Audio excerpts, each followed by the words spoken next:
What's up, and welcome to Nighttime at the Nerd Bar. Now it's actually episode 13. If you watched last week, it was a very amusing, wait, what? Huh? What day What? is it? So if I do the 10, you could do the 3. I almost messed that up. We decided to do our shows on Mondays, y'all, and apparently it's Monday energy as well, but hopefully we are giving you that extra little serotonin boost to get you through your week or whenever you happen to be watching this show. We're live every Monday night at 7:30. If you're watching this live, awesome. Join us in the live chat. We love having people in the live chat, but if you're watching later, no worries. Comment down below. Let us know your thoughts on the episode. I'm Carrie Lane. You can see, well, there it is. That side, yes. And then tossing it over that way. I'm Katie Cullen, and that's over here. Hi. Yes. Yeah, big Monday energy. You're not kidding. It's been a Right? completely It's insane like, Monday. So let's continue. Let's go nuts. we'll be talking Demon Slayer. We got a little bit of Jujutsu Kaisen news, and we have some of the other cool random stuff we've been reading, watching, and checking out to tell you about. So stick around for all of that. So yay, going over the live chat. Starting off, we got Giga Derek. Hi everyone. Hey. Hello everyone. Hello. Welcome. The perennial watcher. Yes, thank you very much. We really appreciate it. So I'm going to kick it off first with the news / what we are excited about. There it is. Yes. I'm reading over this way, so excuse my reach. Like, but quick peeping at the hair, because we talked about hair. I just got my hair done, and I'm like, but I got the slice on this side. Yeah. But you won't see it because I'll be going this way. So anyway. All right. So Crunchyroll has announced that Jujutsu Kaisen, it's a movie, Jujutsu Kaisen 0, is going to be released to theaters March 18th in the United States and Canada, and then tickets start going on sale February 25th. So the dark fantasy film from Toho Animation will be available in both English dub and sub, and will arrive in more than 1,500 theaters nationwide. So quite a few, so keep your eyes open for that. And it's going to be in some IMAX, which I'm like, ooh, that show is pretty visually stunning, so that'd be pretty exciting. So also, which I was like, this little bit of tidbit news was like, and then also tying it into Demon Slayer. If you haven't already heard, the box office opening for Jujutsu Kaisen 0 is the second highest opening for a film in Japan's box office history, trailing Demon Slayer's Mugen Train. So, yay on both accounts. And then this is the prequel, isn't it? Yeah, so I'm gonna go with 0 is going with prequel. Scrolling down, yes. Because it's different characters, but looking at the poster art, I'm seeing some characters we know, but it's before our main heroes that we know in the series. Totally excited for it because I love the show, and I'm very excited to see the film. So check that out for March 18th, and you can find more information in the description down below, but if you're just watching this and you want to go look it up, you can look up crunchyrollmovienight.com for more information. Yes. Yeah. Yes, we got Tengen back again. Welcome. Hello. A prequel movie, yes, and also is excited to see it in theaters. Yes. It's always fun to see anime movies in theaters with fans of whatever you're watching. Oh yes, man, the energy is like no other. So every My Hero Academia movie has been an utter blast. Yes, it's all been, let me just park it in a theater and let's go. Yeah, the energy when people cheer, gasp, whatever, is phenomenal. Fun little side tidbit. I watched the Full Metal Alchemist movie without having seen the show. Oh, jeez. Because I was at Anime Expo and I'm like, oh, what's this movie? I'm just going to pop in. And then they get excited because certain characters aren't around anymore or something like that. And I'm like, why are we so excited that so-and-so popped up on the screen? Who's that guy? Who's that person? What? Why are they here? What's happening? I mean, it was still a cool movie, but it definitely was a lot. That was me sitting in the JoJo's Bizarre Adventure panel at LA Comic-Con. Completely canon blind. I have seen 5 episodes of JoJo's, and it's the first 5, and I've been spoiled by osmosis for a good chunk of Stone Ocean, which I will not be talking about at all. But just going into this panel with half a dozen voice actors and a moderator who really knows his stuff, and watching everyone go insane. I'm just like, I have no idea what's happening, but everybody's really happy to be here right now, and it's kind of awesome. Yeah, Sometimes that's a great experience. absolutely. That's kind of a cool thing with a lot of anime, I'd say, is like, even if you're a little bit lost, that energy of being around the excitedness is just like, I don't know what's going on, but this is awesome. You can like feel it. That's JoJo's. You're either in it to win That's it, it. or you are lost. This show is it's a lot. It is so much. Yeah, I haven't really watched it, but I read the first manga and I'm like, this is, yeah, I will be honest, the art styles isn't my fave, but that's okay. I have nothing against the show. It's just one of those, I'm like, but anyway. JoJo's is completely insane. Yes. That's life. It's not a bad thing. It's just JoJo's. Yeah.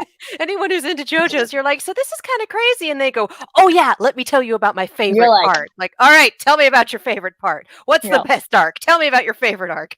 Yeah. Do I know what any of it means? No. Are there vampires? I guess.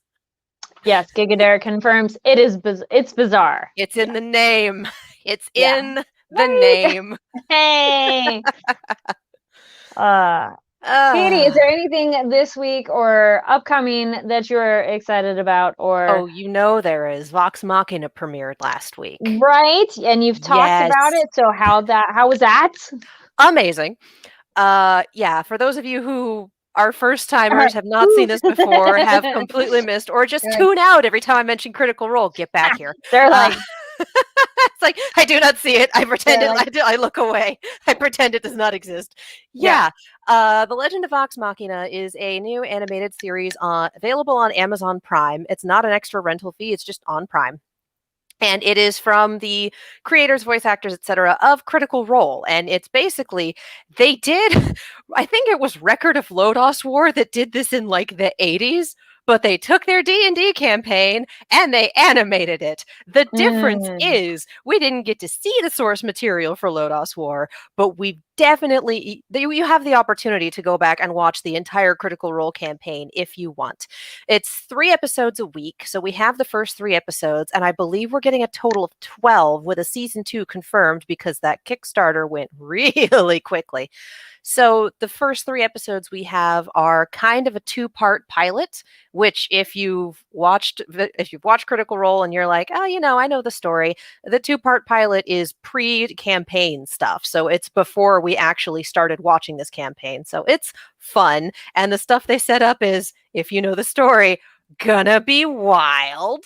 Nothing quite like dropping Cree Summer as mysterious voice and going, I know exactly who she's voicing. And that's going to be perfect.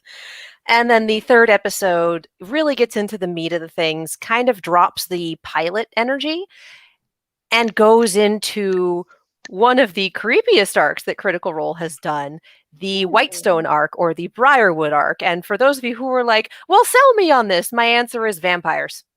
My answer is fucking D&D, vampires, necromancers, crazy shit. We have to take an infested town back from the people who have taken it over. And it turns out that our relatively polite pretty boy in the party is super not okay. So seeing people who have never consumed a Critical Role before, watching the first 3 episodes of Vox Machina, and running into what the show has lovingly termed as No Mercy Percy is incredible. So you could just pop in and watch the show and have no idea about Critical Role, right? Oh, yeah. Cool. They introduce the characters. They don't really lean hard into the D&D stuff. And actually, there are a few things that are changed or scrubbed to take the D&D away from it. So they don't have to worry about like copyright Wizards or something. Copyright issues, Wizards of the Coast, etc. Spell names and what spell names, gods' names, a few things are changed. But I have it on good authority from my roommate, who I have made watch this with me. She is not a critter. She has never seen an episode of Critical Role, though she's heard me talk about it. She followed along. She loved it. Percy is her favorite character. We are not in any capacity surprised because she loves horror. And I'm like, let's see. Looks at our 7 main characters. It's going to be Percy for this, and this reasons. And lo and behold. And she also informed me that half the fun was watching my reaction to things show up on screen. That is the thing, kind of like watching a show or movie again with someone who has no idea about it, and you are kind of like, oh yeah, waiting for their reactions. Oh yeah. Yeah, that's cool. Yay. Okay, well I'm glad. I am more intrigued knowing you can watch it without knowing anything about Critical Role, because I'm like, that's a bigger investment, but I could watch a few episodes of a thing. Oh yeah, no, there's 3 episodes out so far, so here's your homework. I need you to watch this, and we're going to talk about it next week. It'll be 6 episodes by the time we talk about it next week. Well, and that's always nice to have a chunk well of into the Whitestone arc. How long is each episode? 20-ish minutes. Okay, nice. It is very much an R-rated thing, so swearing, gore, sex, etc. And it's a D&D campaign written and run by adults with adult characters. That sort of thing is going to happen. Yeah, give it at least 3 episodes to try it. Again, the first 2 have big pilot energy, and the third one more settles into this is what we're about. Yeah, it's really good, you guys. It's so much fun. It's just so much fun. Nice. So yeah, if you're a critter, the fun is going nuts over all of the Easter eggs that they have in there. A certain book appears in episode 1, and I about transcended reality over that. And if you're not a critter, it's just a lot of fun to watch. It's fairly well put together. It's got really good energy, amazing voice acting, but we knew that already. And it's fun picking out all the Matt Mercer cameos now that he's not voicing every single NPC ever. And also David Tennant is in the first 2 episodes, so that's pretty cool. Giga Derek in the chat says, my expectations were exceeded and I want more now. Friday. Technically Thursday, because Amazon drops things at GMT time. So you can watch Critical Role, and then you can watch Critical Role. You mentioned there are some changes, but how, parallel does it feel watching it? Do you have that kind of nostalgia, wait, I kind of watch this, or is it kind of exactly the same story? Okay, but is that redundant for you, or since it's a different medium, it's okay? It's a different medium. It's been a very long time since I've watched campaign 1. I think I watched this particular arc 4 or 5 years ago. Oh, okay. So we moved 5 years ago, and I was watching it while I was packing things, which is why I remember this. So it's been a chunk of time for me. It is that streamlined with a few little changes, but the arcs are pretty much the same. So far, again, we've only had 3 episodes, and the first 2 were things that we've heard about, but it was before they were streaming their campaign. It was a home game. So we've heard about these events, but we've never seen them. Things are a little streamlined. There's not as much meandering. There are definitely some in-jokes in there, because you can't have Vox Machina without making a joke about how doors are your favorite enemy and you still fail at them. So yeah, it's you're missing some of the fun, why is everyone rolling natural ones? We are trying to open a door interactions that you get with D&D sessions, but if you don't do well with live play, if you don't have the patience for the dice rolls and the strategizing and the figuring things out, this is a much easier, more streamlined way to consume it. So far, some of the characters have been a little flattened, but also we haven't had much time with them so far. And again, this upcoming arc, this is Percy's arc. This is where he's going to shine. We have arcs for other characters later on down the line. And again, we're getting season 2. And if you're a critter, you know what the next big arc is. And that's probably going to be season 2. And they set that up in the first 2 episodes. Okay, that's cool. Yeah. Nice. So it's a good time. In case you can't tell, I like it. Everyone should watch it. And then come back in the comments and tell me what your favorite parts were. All right. Because the brand new Sam Riegel songs are just chef kiss. Is it music then specifically made for the show then? Yes. Okay. The Sam Riegel's character is a bard, and a lot of his stuff on during the campaign was he would, I think it's called filking, essentially use the tune and cadence of existing songs, but change the words for bardic inspiration, etc. And of course they can't use that because, oh God, copyright. But each episode so far has had a full length song sung by his character. And I think he wrote them, knowing Sam, he wrote them. And they've been incredible. They're so good. Yeah. Alrighty. Time we shift now on a new quest of Demon Slayer. And we got a quick comment in the chat. John Knight says, hi ladies, I watched all 7 episodes of Demon Slayer Mugen Train Arc Dub. it's interesting to go back and rewatch it on the dub, but welcome. Awesome. So now we're on our entertainment district, though. The cliffhangers. I mean, I knew it. It says essentially the last episode, I knew where it was going to end. Like that one, I was like, and we cut now. And it was. And then this one was this like. One too. Yeah. I'm a little mad that this episode lied to me. Because the title is definitely called Slaying an Upper Rank Demon or something like that. It's like one of those jokes about how To Kill a Mockingbird is not an instruction manual. Yeah. No.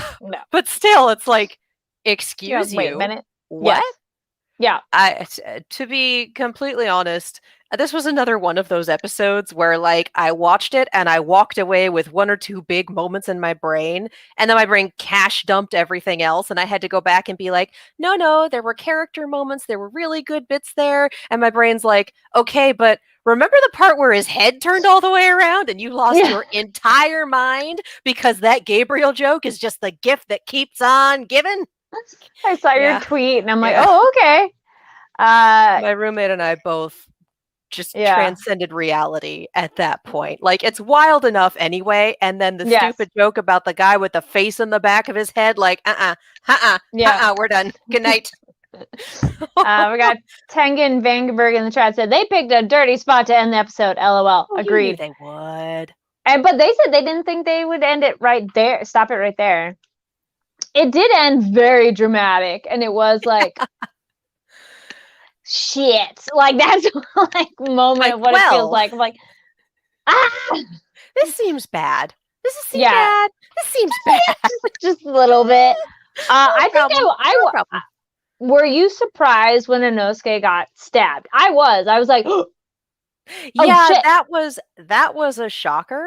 But that was also one of those moments of, so where's right? You're like, hold on, where is everybody? We need to have everyone accounted for. Yeah. Like, I will take this back if they change this next episode. I'm a little disappointed that we saw this and then we cut back to Uzui and he is quite literally disarmed. I had to, I was going to do it. You got to give him a hand. And he needs a hand. He needs a hand. Yeah. I feel like we missed some really great and very important fight choreography there. And it's entirely possible that the next episode will do one of those pause, freeze frame. Yeah, that's me. Bet you wonder how I got here. And then show us the rest of that fight. But if they didn't, it's a missed opportunity. It's one of those, that's incredible. Why did that happen off screen? That feels really important. So again, I am willing to walk that back if the next episode also walks it back, takes the camera back a few minutes and goes, so here's that fight. I agree with Tengen here. Things went from going okay to holy hell, this is awful. Yes. I would watch Inosuke drag Saki's head around. This is my ideal stupid road trip. Like, I'm here for it. I'm here for the stupid road trip. Straight into hell. So what they've done now a couple times relatively frequently on this show, which I do appreciate, is they will do a semi bit of a rewind at the very beginning, but show different camera angles. Yeah. And essentially new footage. So I feel maybe that's what they'll be doing for the next one. And our quick tiny disclaimer, because it came to mind again, we are only covering the anime. So if you've read the manga, please no spoilers. We're only covering what was this episode. If you haven't watched this episode of Demon Slayer, go watch it because we're clearly getting into spoilers. Yeah. Hi. What are you doing? Yeah. So I think this next episode, it is a really good point because that's a big deal for him to lose his hand. Because then I was like, wait, what magic / super medicine do they have? Can they reattach that with part of the Demon Slayer corpse? I'm like, man, I don't know. I don't think so. I'm betting no. Because here's the thing.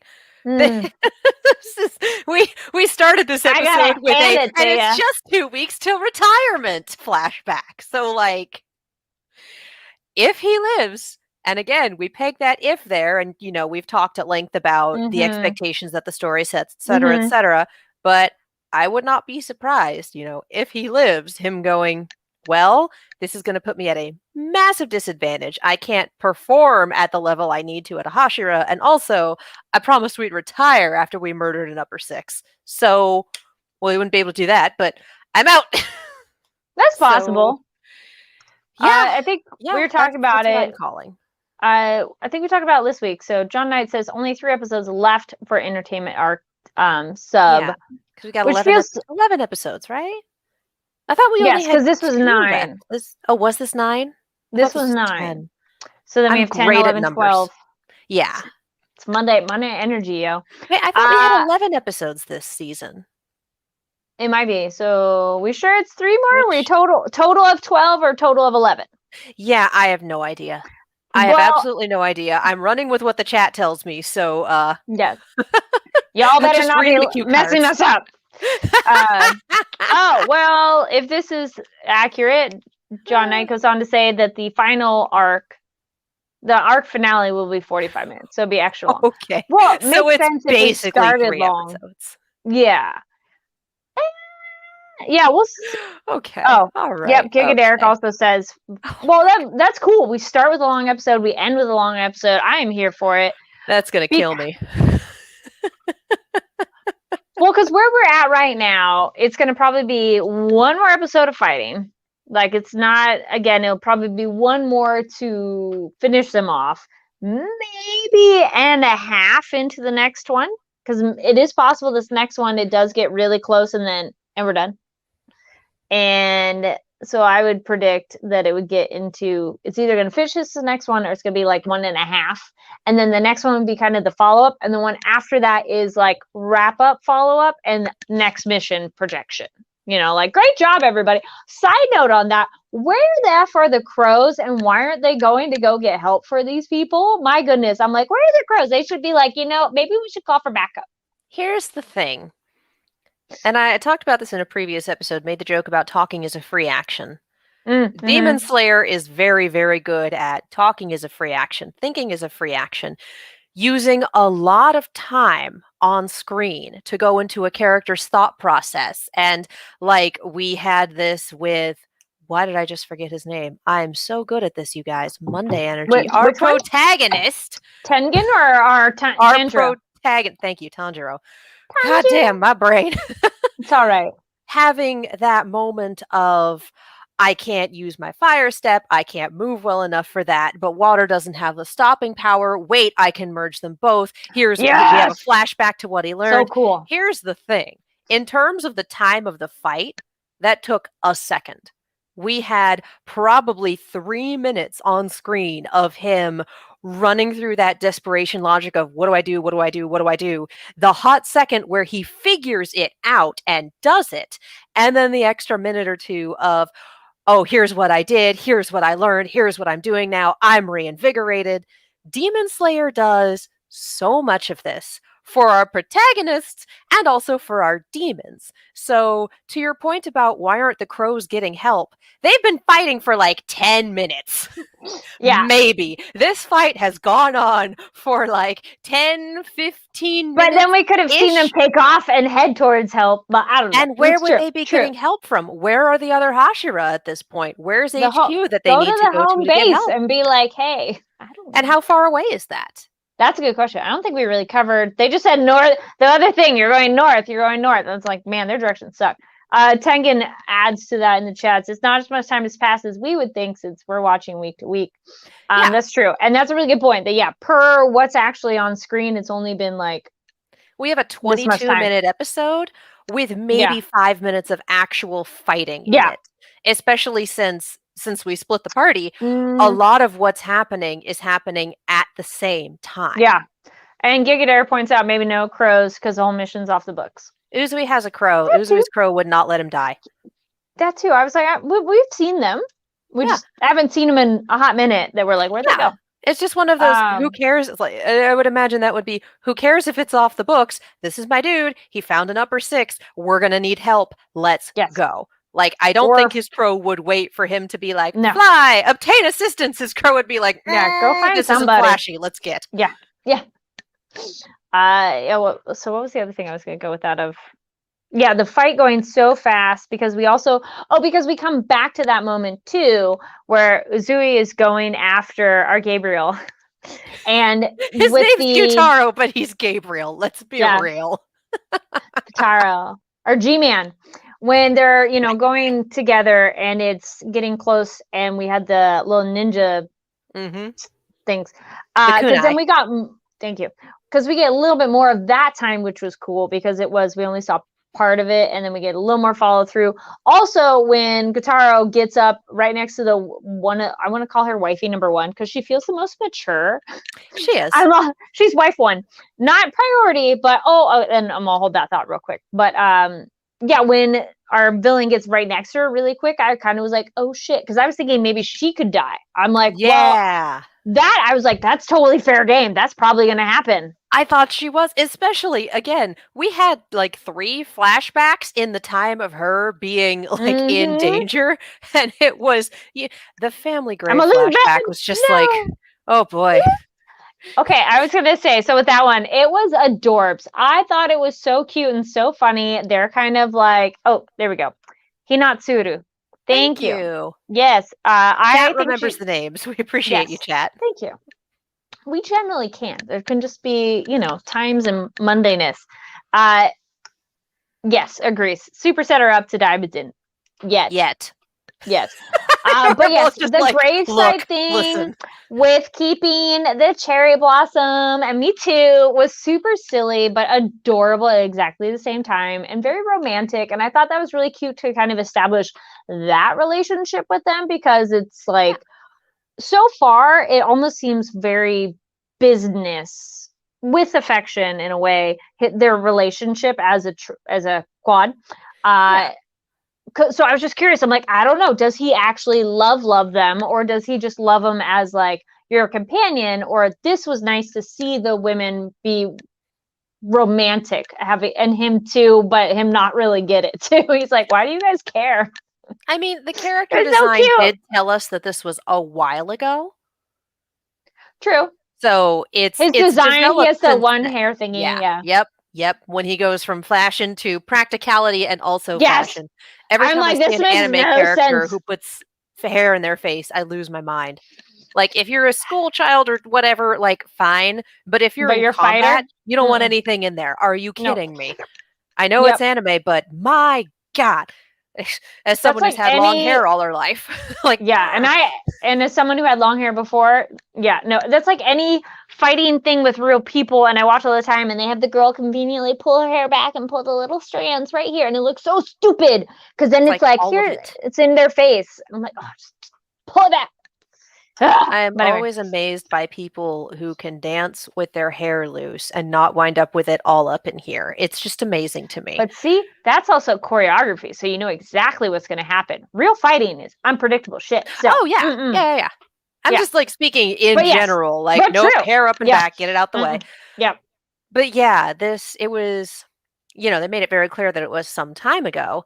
Yeah. And I think this might have been the beginning of, this is not a business transaction. You are not my property. Like we're because he offers the food too. Yeah. Yeah. And then terribly, my favorite part of that was, they're all kind of having a conversation and he just goes, I'm going to hell someday. And I'm like, yes, Tengenuzui, slaying ladies and the mood. Yeah. Like, man, are you okay? Awkward. Yeah, they're all like, no, he's not okay. Nope. That man has never been okay. No. But he hides it well. Yes. Like all of the other Hashira. No one's okay and we're all hiding. Big 2020 mood, and also all of Demon Slayer. Oh, Tengen, it's okay to not be okay. No, it's not when you're raised the way he is, and also toxic masculinity. Anyway, so the flashbacks is a little bit better than it can be, and as you've brought up before, of like for a shonen anime, his character and like that relationship and just generally how he interacts with people is a bit more refrefreshing. Yeah. Again, especially since we had such anyone on the show. No. Okay. No. Nobody on the show. What? That's the point. I was talking about this with someone we were watching. So it's our heroes. Excuse me, I'm adjusting here on my chair. But even our heroes and our villains, everybody this show is about trauma, and everybody dealing with trauma or not dealing with trauma and encountering trauma. It's like trauma. At some point, we are going to get Demon Michael Jacksons just sad backstory. Yes, we're gonna know what And happened. it's Yeah. gonna be wild. Mm-hmm. I like to Yeah. think Yes. that he chose violence. I want to say like, he seems that vibe. Yeah. Because I mean, as much as I appreciate cool motive, still murder, so much of we've had a lot of demons that are cool motive, still murder, and then we had the train who was just like, but murder though. Who needs a motive? Just murder. Like I can appreciate that in a villain. That's fun. That's a fun one to watch. Sometimes you just want your bad guy to wake up and choose violence. You can like that without having to sympathize with that. Like I'm here for it. Yes, because there can be the villain. It's like, no, we know there are weird, messed up people even in real life. So it's like, no, I could buy that there's someone who's really just weird. They didn't need to have some like tragic backstory. Nope, they're just whack. So I'm like, okay, I'll buy Some it. people like power. Some people like the rush. Some people are just assholes. Yeah. Not everyone has to have a tragic backstory. This is true. So yeah, let's roll. That's sticking a pin in there for God knows how many years down the line. Yeah. But that's what I want for our main demon backstory is just choosing violence. He made himself into a demon somehow by accident, figured out that he was contagious and went, what if?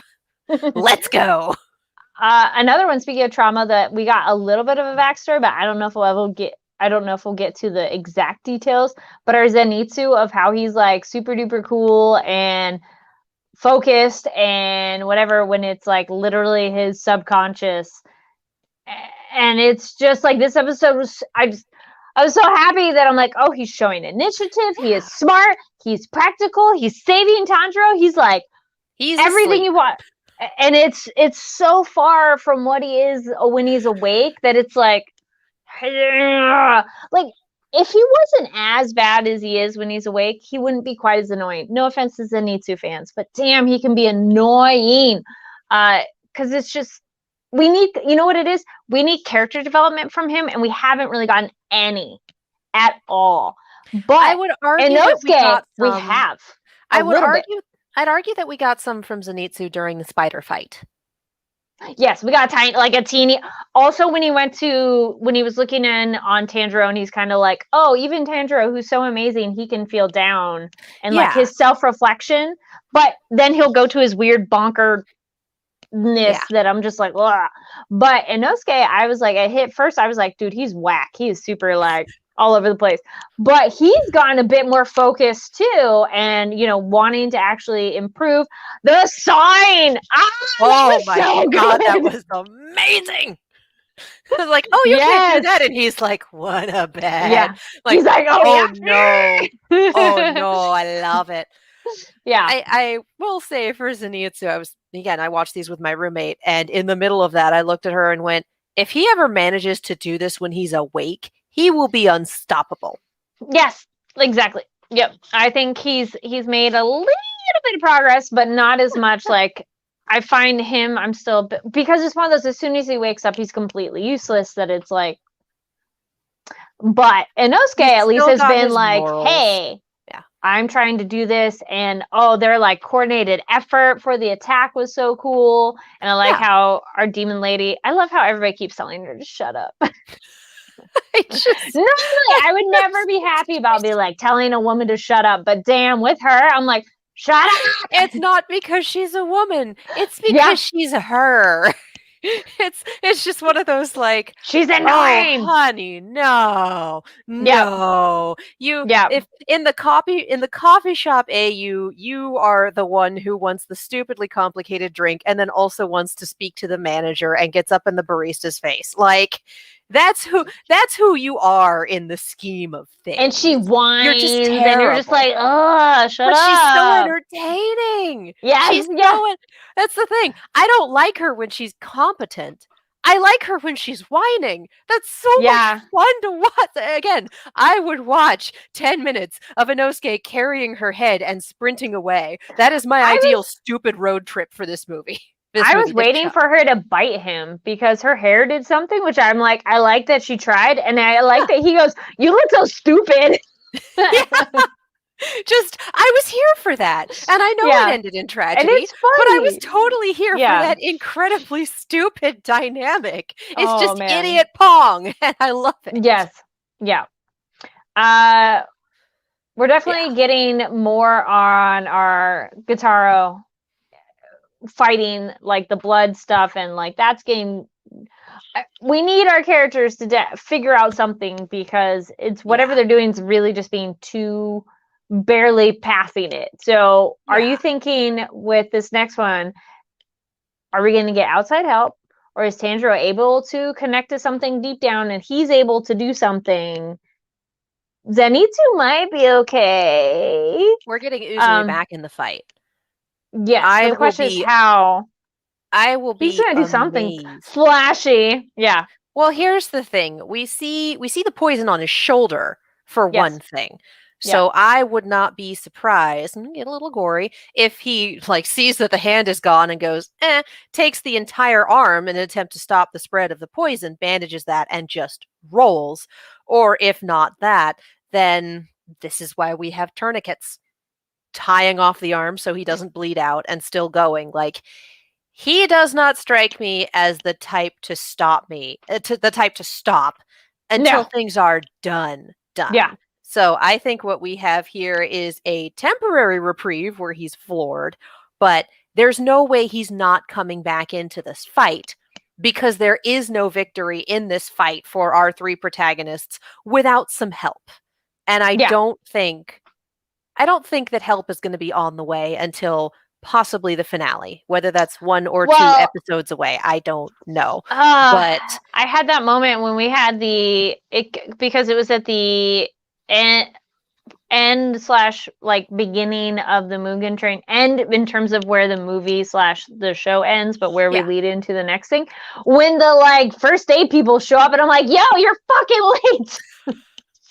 Here's the thing. I was like, you don't put the first aid people in a fight. They get killed. No, that's not what they're there for. Yeah. But they could have been there a little bit sooner. But anyway, I mean, they were sprinting down a train track. I don't think, I think they did their best. Again, we don't have a concept of how long these things actually take. True. Because of the sheer amount of time that we take for flashback, camera angle, internal monologue, etc. Which is not a bad thing. It's not DBZ where something happens and then everyone stands around and talks about it, and 5 minutes is 10 episodes. The pacing is better than that, and it works a little better when you get speed of thought slowed down for audience consumption. But it still hacks up your perception of time. Yes. And that's fine. It's shonen. Oh, yeah. You can't have shonen without someone analyzing the hell out of something smack in the middle of a battle. It does make it more rewarding, though, when you save up a couple episodes and watch these in a row, because damn, when you hit the brakes every episode, really like, this is going to be one where I go back and just start it with Gabriel's appearance and then go. Yeah, when it's all done, because like I remember over the holiday, it was nice to have like at least 3 in a row of like, oh good, I got more. Yeah. Yeah. Well, and those were I don't want to say slower, but it was definitely the lead up into it. Whereas these are all insane. Yes. Trying to think, was there anything else that really stood out to you? We talked about the flashbacks. We talked about teaming up. I think that was about all of it. So many things happened. A lot more cool fighting, and we're going to get more of that. And again, this was another episode where I was like, yeah, all sorts of things happened, and my brain went, but he turned his head all the way around. You're going to remember that. Like, you're right. It was pretty like, even our characters were like, don't do that. These demons can do whatever, but that definitely was a moment of like, ooh, what? That was the veins growing into the swords, and then him turning all the way around to catch it in his teeth. And I'm like, okay, no, this is bullshit. This is high tier bullshit. And the only reason that I will let you get away with it in terms of story structure is because you are upper 6. You are the powerhouse of this team up, and it's fucking hilarious. Yes. Like, I will get. Probably funnier for you with your Gabriel reference. It was amazing. Like, It's I mean, that's hilarious even more so now. Like, and I you really describe need Ray it. Chase to voice him in the dub. Like, I know Ray Chase voices Uzui, but I also need Yeah. him to voice Kyutaro because it's so dumb. I I just need it. kind of bringing back the I looked breathe. through so many It's like gifs our of owls Tanjiro thing. before We I need to breathe. tweeted that. Oh. Gigaderic makes a good point. So yeah, Tanjiro mixing the water breathing and the Hinokame Kagura was really cool to see. So Oh, I yeah. did like that bit of talking about the different styles, and I'm wondering how much they're going to build upon that, which I think they will. So I think maybe that might be how he's able to do it, is maybe he can like oscillate between the different, how much of each one when he's doing his next bit of fighting. Also, I know we pretty much zapped out the energy of Nezuko, but I was kind of hoping she could come back into the fight, maybe at like a lower power level, because I'm like, dude, you got another fighter, like she can do I think she's something. done right now. I do I want to think so point out, too. yeah, unfortunately. But I want, Let I know, Nezuko I'm do like, more. Let her yeah. do more. The one major flaw with this series is that we just keep shoving Nezuko back into the J.J. Abrams mystery box, which never gets opened. I do want to say, in terms of the whole inner bit about flexibility and taking what works for you in the technique and making it your own, we talked earlier about how all of the techniques branched from sun breathing. And again, that's what we think the Hinokami Kagura might be. So it makes sense for Tanjiro to be able to kind of reverse engineer that a little bit, especially when he was initially trained in water breathing. So I don't necessarily think that this is going to be an Avatar the Last Airbender learn all of the styles thing, but I do think it's going to be him picking up on things that work from other people he sees, from the Hashira, from his friends, from other demon slayers, and incorporating them into his own. We've already seen the impact that Rengoku made on everyone, and I don't think Uzui is going to exit stage right without leaving a similar impact. Right, and we haven't seen a ton of what Uzui does. I mean, we've seen some of it, but we haven't really got into what are his special abilities. We get very flashy. But they are flashy. Yes. It was also, I'm like, wait, because they're fireworks. Hinabi? Yeah, I think it's Hinabi was Japanese. I'm like, wait, hold on. I'm like, wait, I'm gonna look it up. Hinatsuru? No, it's little Google search. Yeah. I'm wondering if the thing he incorporates will be using other things, because he's seen the use of the smoke bombs, the kunai, etc. Like, those are smart things to incorporate if you're versed in them. Yeah, hanabi is the word for Japanese word for fireworks. There we go. And then apparently it's also a game. Interesting.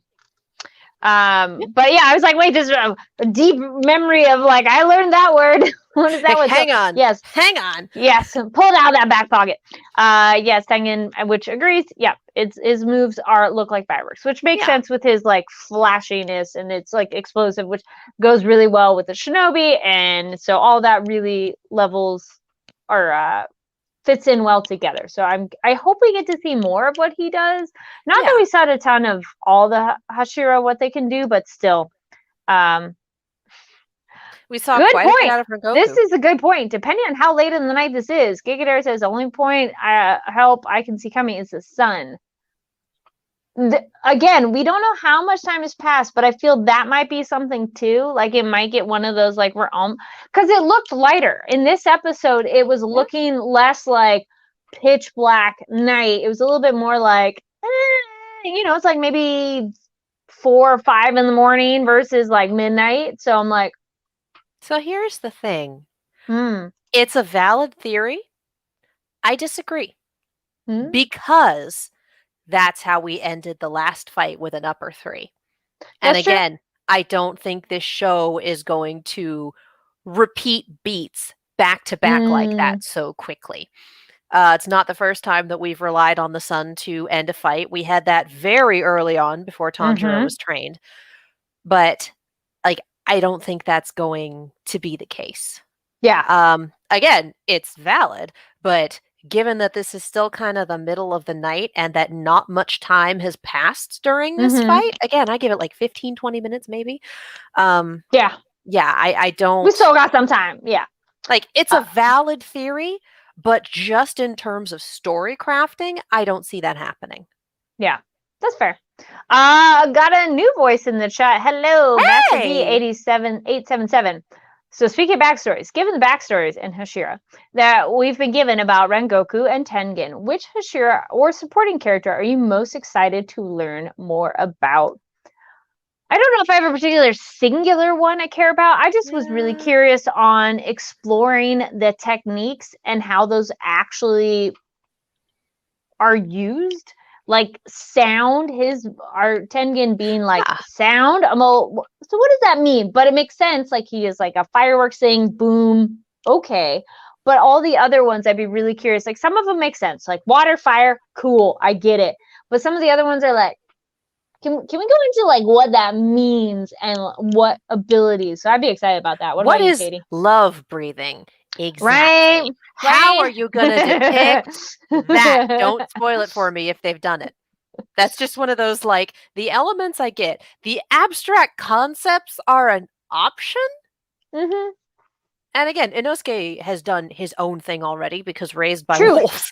Also, Beast yeah, he's a breathing. whole other one too that they haven't Yeah. even really touched upon per the organized group. He's kind of like his Yeah. own thing. So then it He's means not like organized. anything, yeah, no. Yeah. Anything is possible. So, The one I'm interested in now, and this is solely because we got that one single line dropped about yes. him, the Yes. Mist Hashira.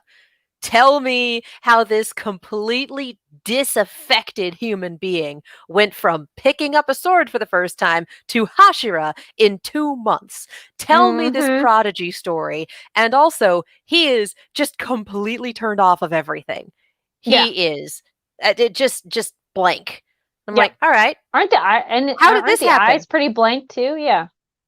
That's a good That is question. like Yu-Gi-Oh! Your soul is now in a card eyes. Like, Yeah. it's like, all right, I need you to show me how exactly this happened. And it's going to hurt me because it can't be anything good, but I want to know. Well, Giga Derek says, I predict we'll see love breathing in the extra painful arc. True. It could be one of those, Maybe. maybe it ties to I mean, feelings. But again, I'm like, I want it back to my idea. I'm just curious, how do these like work? yeah. Yeah. Yeah. I'm for her, like, it's entirely possible that we get a little backstory, but we don't get the whole big. I hesitate to call it a trauma Congo because that's really derivative.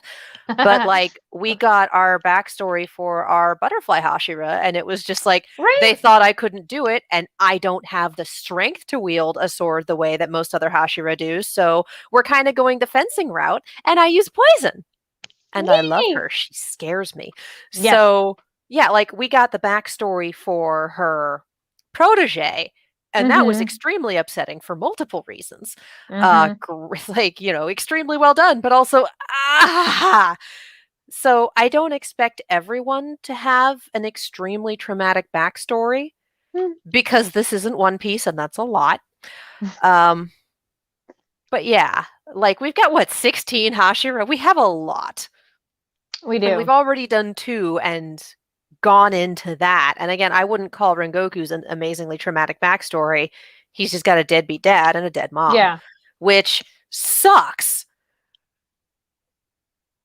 Again, we get into ranking traumatic backstories, and there's really like, I don't want to It's do not the this. worst it could be. I Yeah. don't want to like it's terrible. It didn't affect him as much as it would have affected someone with a different personality and a different Yes. constitution, which makes Yeah. it easy to go, it's not that bad. It's still a True. bad situation, but he came out of it fairly solidly. Yeah. Uh yeah. I have no standing on how to talk about any of this except for the fact that I consume a lot of stories. So yeah, I don't expect a traumatic backstory for everyone. I don't need a traumatic backstory from everyone. I really do need to know what is up with the Miss Tashira now. Please explain. That's the Well, one. I was going to say, speaking of other stories, that wraps up our Demon Slayer chit chat. And now we'll get into stuff you should check out. So these are other books, games, movies, all the above of any medium, whatnot, that we have checked out that we will recommend to all of you, or stay away from it. I don't think we've had too many where we're like, ooh, don't go there yet, but I don't I think we've guess had fair. any do not consumes. No, not yet. I don't think we've had those yet. Not yet. Admittedly, Santa Claus was close to that, but that was specifically the MST3K version only. Do not consume original version. You're like, ooh, no. You got to do the MST3K version because it's hysterical. But like the original with no commentary, oh boy, oh buddy, oh boy. You're like, that'd be rough. I think that's as close as we've gotten. Yeah. Me starting the line. So you start us. Yes. So I started. So speaking of checking out a pilot and getting the vibe, I've only watched the first episode now of Archive 81. So it's a horror show on Netflix based on a narrative podcast. Because at first I was like, well, was the podcast like based on anything real, or is this purely a fictional thing? So it seems, in what I looked up, is it was like a fictional drama. It was like an audio drama, which I'm like, oh, okay. Which, I mean, podcast seems the more broad term, and then audio drama is more specific. But somehow in my head, I was thinking more just two people talking, like what we're doing as a podcast. So I'm like, oh, okay. So wait, is it like real? Like people have done research? No. Anyway, so it's a horror show on Netflix. First episode, it is a little on the slower side, but it's super creepy. And it's a guy who does restoration for like VHS tapes, old 8-bit like tapes, and he like gets it, cleans it, and it's really interesting. Of like, that'd be a cool and very tedious job, but I think it could be kind of exciting, like bringing stuff back from essentially like destruction. But he gets hired to repair some tapes, and there's some weird footage of some girl on there researching a building. And I really like, so far in just the first episode, how they go between the found footage and him, because that could be really boring in terms, or disruptive between when you go from found footage to who's watching it. VHS does a pretty good job, at least definitely the first one. That's what I was thinking of when you started talking about this. Was the VHS movies. So a similar vibe. So it goes from him watching a tape. So we go from the quality of watching the tape to being in the tape, as if that is our current time, which I like that. And then they kind of go between all of those. And so I think the editing and how they've pieced that together is really cool. I will report back later at some point to let you know if the rest of it stays cool. But so far, at least it's interesting enough that I'm like, yeah, I'll check out more. And then speaking of checking, and if you're into horror, it's more creepy right now. Like, it's not really like gore or slasher yet. It looks a little bit more something else. I'll just leave it at that because I think it'd be better to be vague. And then speaking of checking out something more, I've continued watching more of the live action Cowboy Bebop, and I still really enjoy it. So anybody being like me, I'm like, come on now. Though my first more like complaint, I think the chemistry between Spike, Jet, and Faye is fantastic as the show goes on. These actors are so good together. Like, their chemistry bounces off each other. They're very funny. It's like siblings, or it's like friends who've known each other forever. I really like it. But the chemistry between Spike and the love interest, wah. I don't feel it. It's really like Julia. Yeah, Julia. And if you haven't watched the anime, her plot line is very minimal, and it's more like way at the end of the animated series. So in the Netflix live action, they brought it more to the forefront, which I'm okay with. Fine, whatever, that's cool. But I just don't feel any chemistry between them. And I'm like, I don't know if it's the script. I don't know if it's the actors. It's directing. It's just like, it feels very when you compare it to Spike and Faye and Jet being such great chemistry that I believe it. Like, I feel it. And like, yes, all their interaction, fantastic. So that's the only part so far that I'm like, wah. But it's still really fun show. Well, there's not that much, and they didn't get renewed, so that's fair. I'm like, well, but so far it's still very entertaining. If you've never watched Cowboy Bebop, you could still enjoy it. It's just very like over the top fun sci-fi, kind of think in the vein of like there we go. It's just more playful. It's very playful sci-fi. It's not a sci-fi Western, but it's got I Western was gonna say, vibes. yeah, adjacent would be like Firefly, like how it's Yeah, quirky, yeah. it's funny, and it's If you interesting time watched Outlaw period. Star, Yeah, like it's a all of those little are together. So it's a yeah, they little didn't. more artistic than Outlaw Yeah. Star, I'd say. But Well, like for Outlaw Star example, is, yeah, it's sci-fi with the ships and their fashion, but then they yeah, go onto some planets and it feels like we went back to the 40s. So yeah, that's an interesting artistic choice. And yeah. yeah, there's only that one season. They didn't get renewed. I think too many people meh Griped about it. about it. Also sci-fi is expensive, so that's Yeah. unfortunate. But I will probably check back in when I finally watch the end of it. But I probably have a few more episodes, and I still am liking it, so it's just fun. And I was like, wait, yep, that's all the main stuff I watched. So we'll throw it to you, Katie, that way. Yeah. I've got two. In terms of just ridiculous fluff that I'm enjoying, I like cooking shows. I like cooking shows for the most, but like I either like cooking shows that are chill or I like Cutthroat Kitchen. There is no in between. And for those of you who are unfamiliar, Cutthroat Kitchen is just it's batshit insanity. It is. This is not what I'm recommending, but I'm also recommending it because it's Cutthroat Kitchen. It's hosted by Alton Brown. If Alton Brown were chaotic evil all the time, and it's basically a show where that four contestants, everyone starts with 25K, and they tell you you are making a crab salad. You are making this. You are making eggs Benedict, like a dish that, Mm-hmm. for the most part, people know. Like one of those fairly Yeah. straightforward. If you're a professional chef, you've probably made this once in your life, or at least you know what it is. Um, 60 seconds to grab the ingredients, and then he starts selling sabotages. You can, and it's a little auction. Like you can bid to put one of your opponents in an arm bar. You can make two of them sit in a canoe together, have to do all their cooking in a canoe, and then row themselves up and down the kitchen to get to all the different places. Like it Okay. gets wild. It's very creative. And then Does even it with all still those, stay playful with the sabotaging, or does it oh get yeah, okay? Good, because like some everyone sabotaging could get really like mean or really negative energy, but I feel this sounds more playful. the sabotages are all like Alton brings them up on an auction block and Okay. says, "We have this." So it's not like they're coming up with it Okay. themselves.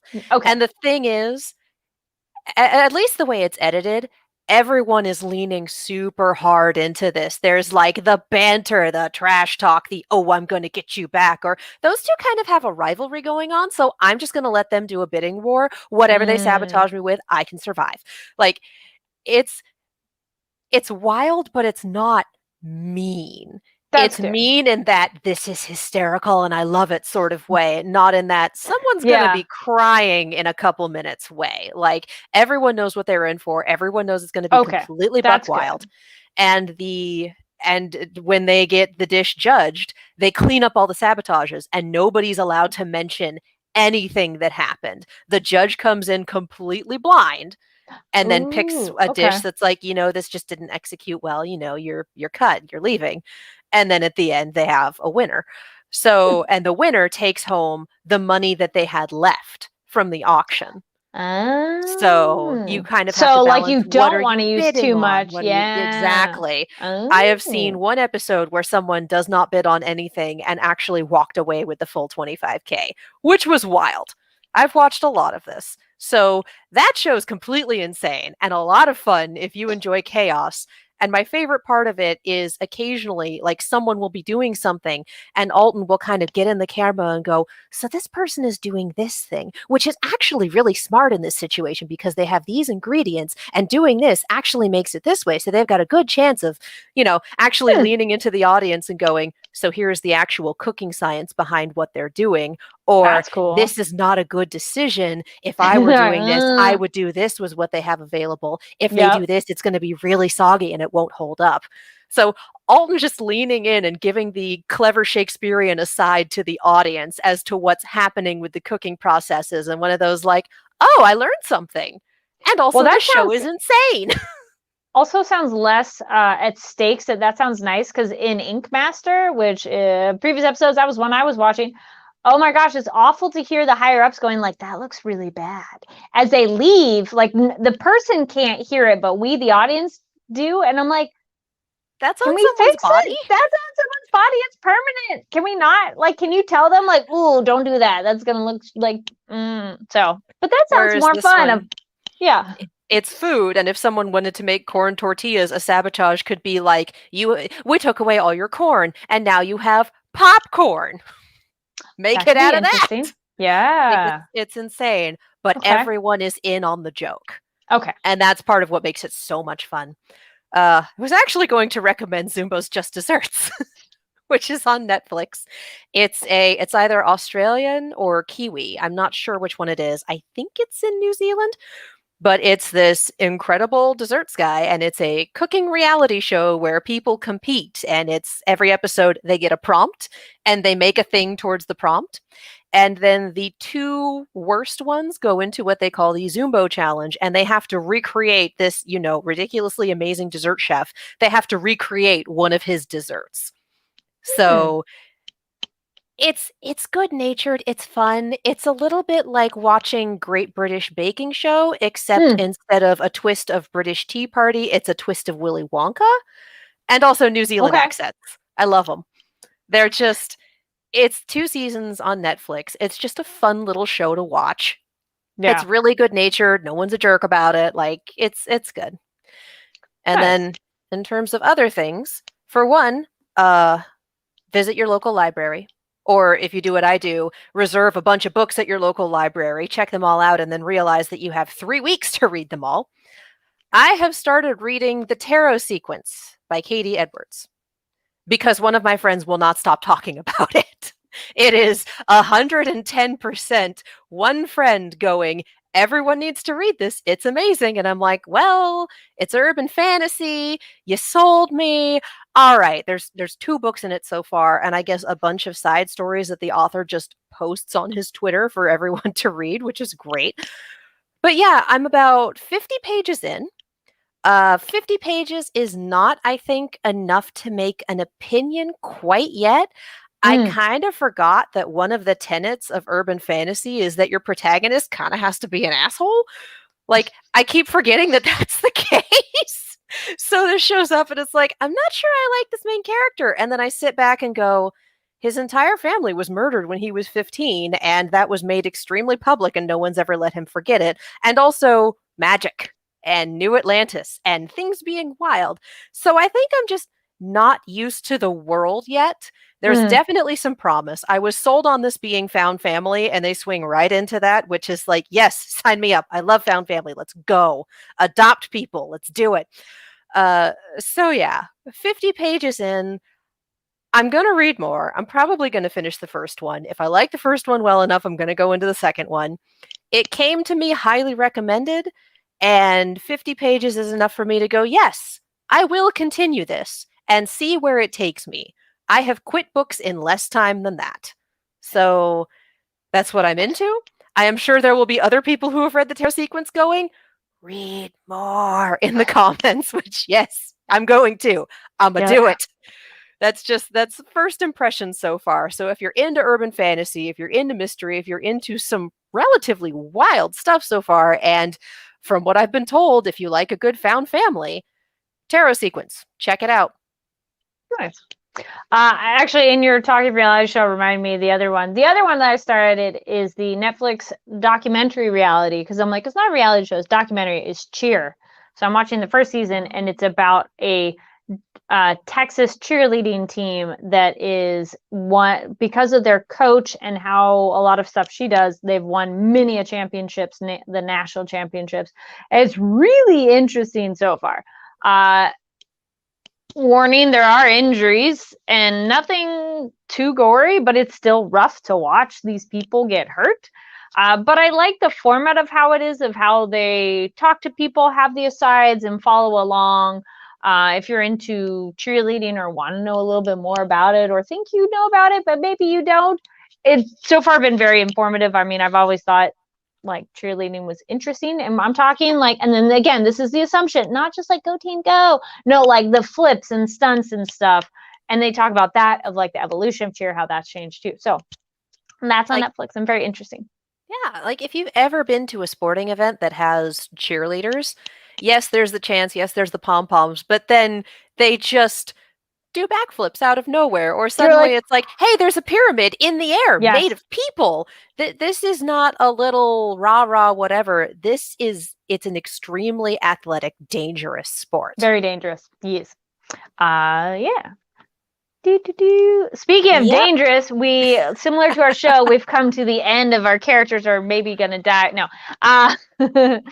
So And cliffhanger. No. and cliffhanger and Bye. done. Yes.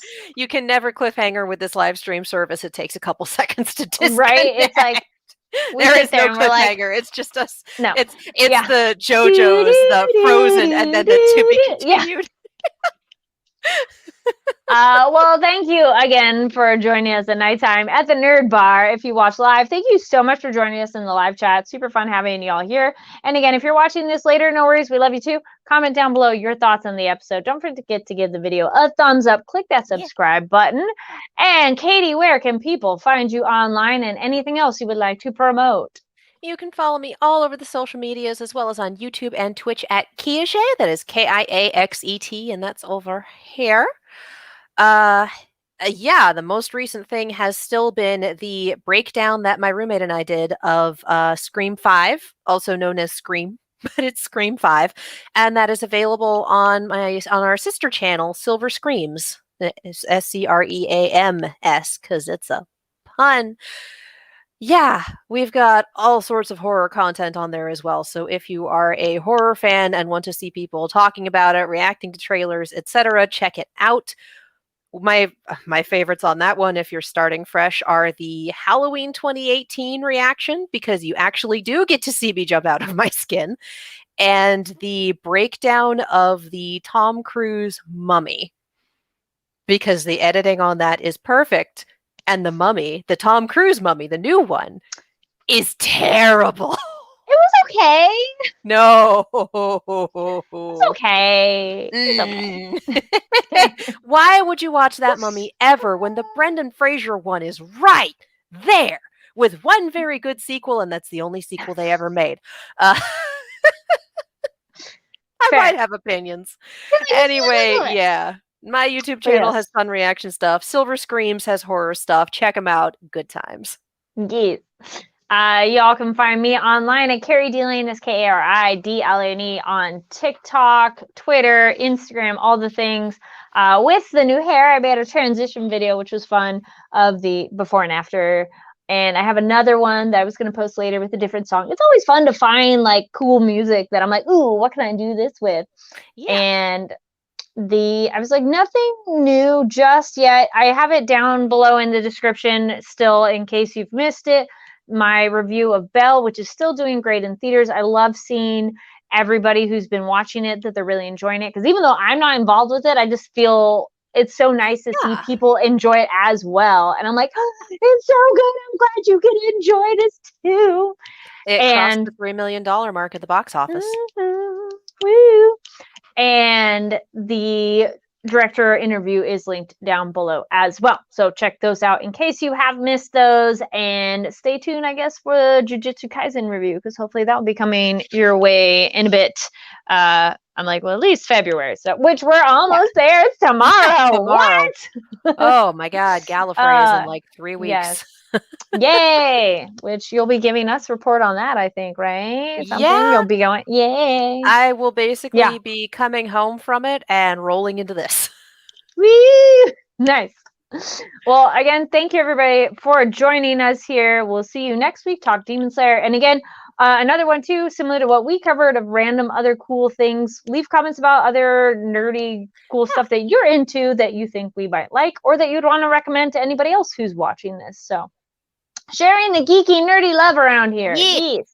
Yeah. So, yes. All right. Thanks again. And we'll see you all next time. Have a great week, day, whenever you're watching this. All right. Day, week, month, year. Yes. All times. Yes. All right.